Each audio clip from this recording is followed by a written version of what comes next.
Bonjour à tous. Aujourd'hui, dans cette nouvelle vidéo, nous allons parler de la propagation rectiligne de la lumière. Et pour étudier la propagation rectiligne de la lumière, on doit obliger de savoir qu'est-ce que ça veut dire la lumière.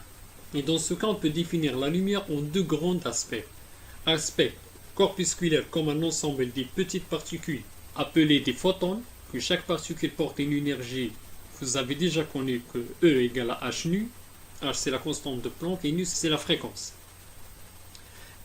Et on peut définir aussi la lumière en aspect ondulatoire comme une onde électromagnétique, ce qui indique une propagation d'un champ électrique et d'un champ magnétique qui se propage d'une façon perpendiculairement entre eux et perpendiculairement à la direction de la propagation. Et au niveau de cette vidéo, la vidéo qui permet d'étudier la deuxième partie du premier chapitre de l'optique géométrique, on peut étudier la propagation rectiligne de la lumière. On peut étudier aussi le principe de Fermat ou le principe du moindre du temps. On peut étudier aussi le chemin optique et on peut étudier les rayons, les radiations, les faisceaux, les pinceaux lumineux, etc. Donc, dans cette leçon, on étudiera la propagation de la lumière à travers d'un milieu homogène, isotrope, transparent. Alors, la propagation de la lumière. Dans cette première leçon, on étudiera la propagation à travers d'un seul milieu transparent, homogène et isotrope. Et premièrement, on doit obliger de savoir qu'est-ce que ça veut dire un milieu transparent, qu'est-ce que signifie homogène, isotrope. Donc, pour bien comprendre les choses, on peut définir un milieu transparent, ou on dit un milieu transparent, car la lumière le traverse au niveau de ce milieu et parce qu'il permet de voir distinctement les objets. On dit un milieu homogène si sa constitution chimique est la même en toutes ses parties et il est isotrope s'il possède les mêmes propriétés dans toutes les directions. Et dans ce cas, on peut étudier la propagation de la lumière au niveau d'un milieu transparent, homogène et isotrope. Et pour bien expliquer la propagation de la lumière, on peut présenter, je vais vous parler sur cette image, et en observant la lumière sortant d'un projecteur de cinéma. Et se propage dans la salle, les particules de poussière qu'il rencontre deviennent des points lumineux et matérialisent son trajet. Nous constatons que le volume lumineux est limité par des lignes droites. Et dans ce cas, on considère que la propagation de ces radiations ou de la lumière se fait sous forme des rayons lumineux droites. Et on considère que dans un milieu homogène, transparent et isotrope, la lumière se propage en ligne droite. Et pour bien expliquer la propagation rectiligne de la lumière, prenez l'exemple suivant.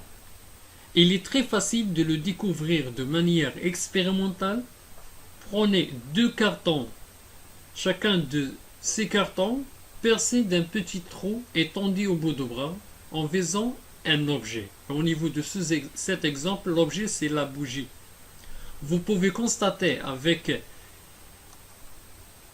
ou à l'aide d'un fil tendu, nous pouvons constater que les ouvertures sont alignées. Et le fil matérialise une droite et sur cette droite nous obtenons toujours la tâche de l'objet, c'est-à-dire la tâche de la bougie. Et dans ce cas, comme une conclusion, nous admettons que dans un milieu homogène, transparent et isotrope, la lumière se propage en ligne droite. Et cet énoncé est appelé le principe de la propagation rectiligne de la lumière. Et pour plus de précision, toute droite suivie par la lumière est appelée un rayon lumineux. Et pour plus de précision, par la suite, on représentera un rayon lumineux par un trait rectiligne portant plusieurs flèches qui indiquent le sens de la propagation de la lumière. Puis, on peut étudier le principe de Fermat, ou le principe de moindre du temps, ou le principe d'économie naturelle. Et pour les étudiants qui ne connaissent pas bien Fermat, je vais vous parler un peu plus sur cette personne. Fermat, c'est un magistrat français. Il travaille beaucoup sur les mathématiques et aussi sur les droits.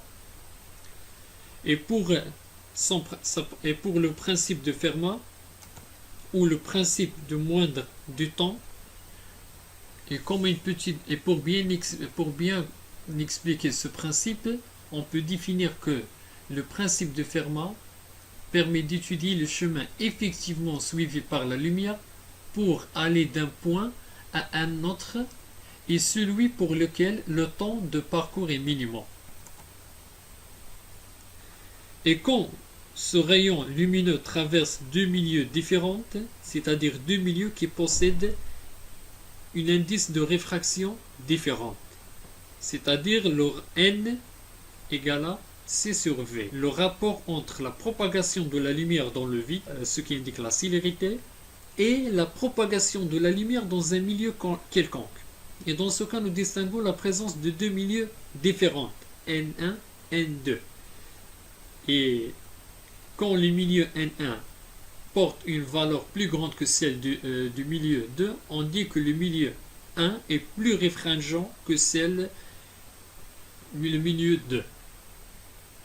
Et le principe de moindre du temps, comme le rayon lumineux traverse deux milieux différents, deux milieux d'indice de réfraction différents, il va se briser pour joindre l'autre au bout au minimum de temps. Et pour bien expliquer le principe de Fermat, prenez-vous l'exemple suivant, ou le problème suivant. Un maître nageur situé en un point A d'une plage souhaite porter secours le plus rapidement possible à un vacancier situé en point B et sur le point de se noyer à quelques bras au bord de mer.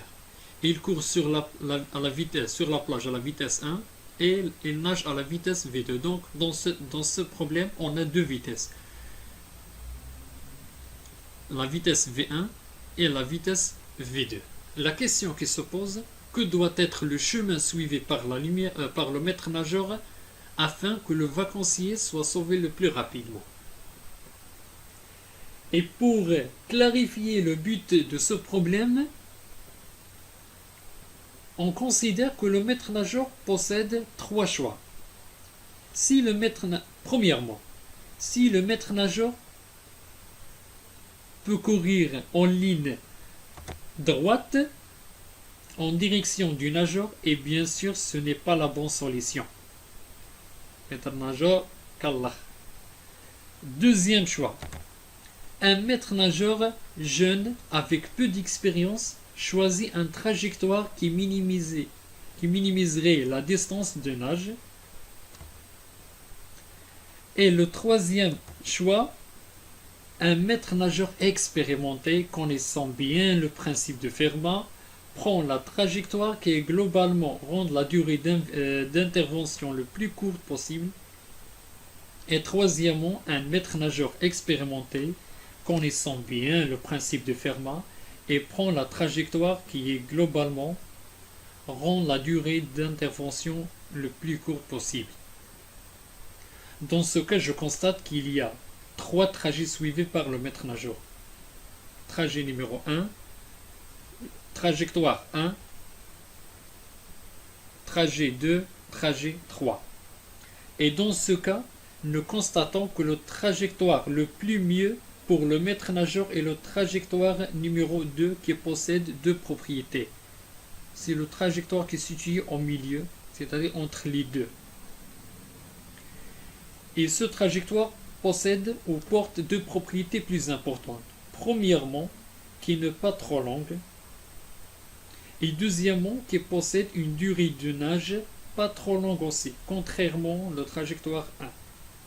Et exactement ce principe, c'est-à-dire le principe de Fermat ou le principe de moindre du temps ou le principe de moindre de distance, choisi par le maître nageur, est la même que celle choisie par la lumière. Et dans ce cas, nous distinguons que la lumière choisit la trajectoire la plus courte.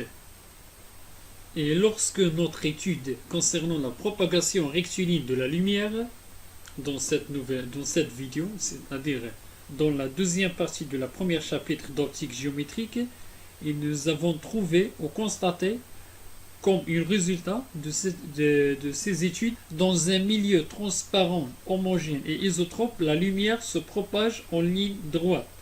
Et pour clarifier le but de ces études doit obliger de savoir qu'est-ce que signifie le chemin optique.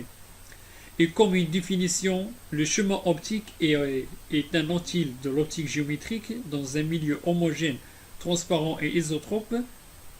Le chemin entre deux points A et B indique la distance parcourue par un rayon lumineux multiplié par l'indice de réfraction que le rayon est rencontré lors de son trajet.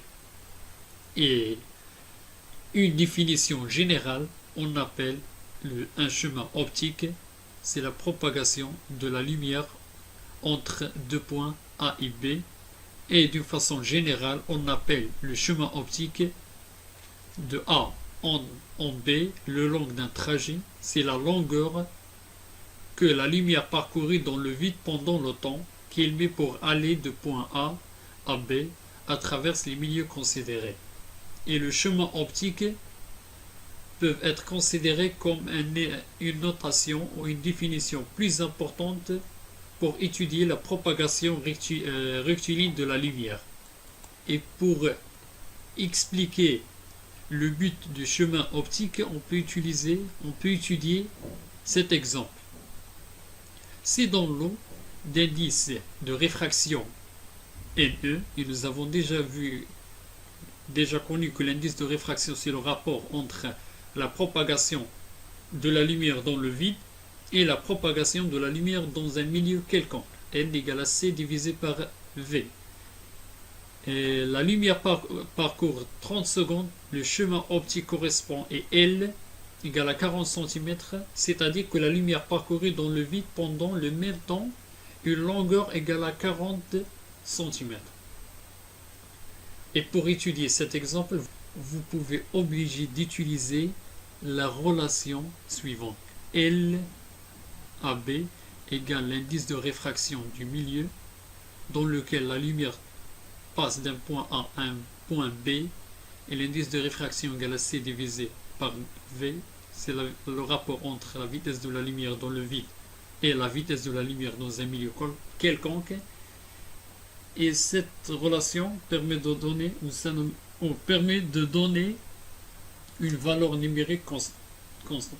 Puis on peut étudier les rayons lumineux et les faisceaux lumineux. Et nous avons déjà vu que la lumière se propage sous forme des radiations, sous forme des rayons, et on appelle un rayon lumineux la trajectoire effectivement suivie par la lumière, et dans un milieu transparent, homogène et isotrope, la propagation est rectiligne.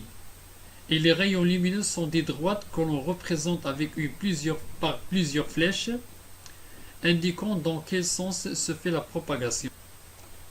Par exemple, un laser fournit un faisceau que l'on peut assimiler pratiquement à un rayon lumineux. Un ensemble de rayons constitue un faisceau lumineux. Donc, d'une façon générale, un faisceau lumineux peut être défini comme un ensemble des radiations ou des rayons lumineux propageant dans un milieu quelconque. Et on définit plusieurs types de faisceaux. On a un faisceau diverge, un faisceau converge, c'est-à-dire les radiations dirigent vers le même point, et un faisceau parallèle, les radiations propagent d'une façon parallèle l'une par rapport à l'autre.